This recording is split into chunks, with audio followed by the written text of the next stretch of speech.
Madam जी आपका order. कितने रुपए हुए? 500 रुपये हो गए मैडम।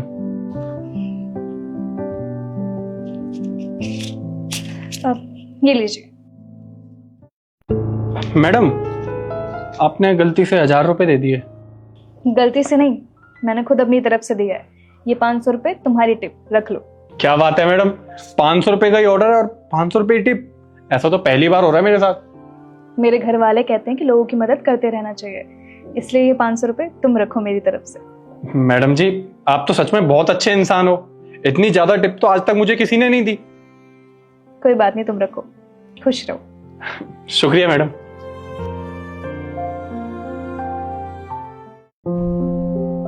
Madam order. कितने रुपए हुए? 200 रुपये। एक मिनट, ये लो।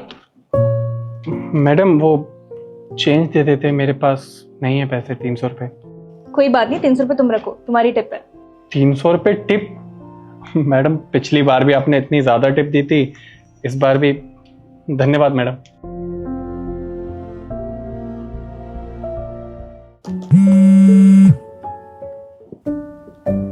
हेलो, और बर्थडे बॉय कहाँ दे रहा है अपनी बर्थडे की पार्टी? अरे तो फिर टेंशन क्यों ले रहा है, मैं हूं ना। बता कितने पैसे चाहिए? 1 लाख, 1.5 लाख, 2 लाख? तू बस क्लब बुक कर, बाकी मैं देख लूंगी। हाँ हाँ बाबा, मैं आ जाऊंगी, तू बस क्लब बुक कर और सारे दोस्तों को बुला।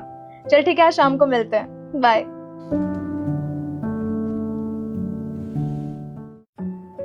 सर ये लीजिए, फाइल चेक कर लीजिए।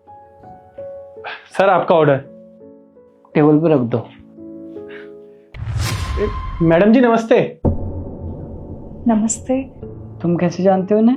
हाँ सर, अच्छे लोगों को भला कौन नहीं जानता। आपको पता है सर, मैडम हमसे ऑर्डर मंगवाती थी और जितने का ऑर्डर नहीं होता था उससे ज्यादा तो मैडम हमको टिप दे देती थी। इनका चेहरा भला हम कैसे भूलेंगे। 500 रुपये टिप, 300 रुपये टिप, इतनी टिप भला कौन देता है। इसीलिए मैडम हमें आज तक याद है। मैडम वैसे आपकी कंपनी है क्या ये? ये इनकी कंपनी नहीं है, ये यहाँ पे जॉब करती है। और तुम एक बात बताओ, अगर तुम्हारे पास इतने ही पैसे हैं तो तुम यहाँ पे 15,000 की जॉब क्यों करती हो? पैसे थे सर, पर अब नहीं है, क्योंकि सब खत्म हो गया। खत्म हो गया? लेकिन कैसे? क्या बताऊं सर।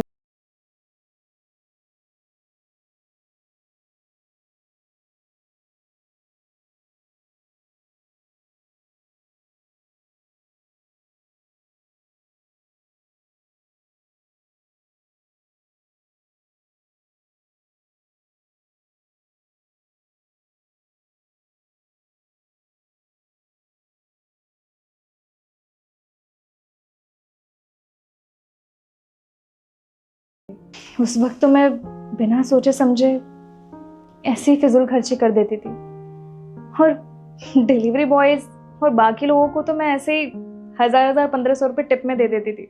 लेकिन मैं कहाँ जानती थी कि मुझे कभी बुरा वक्त भी देखने को मिलेगा।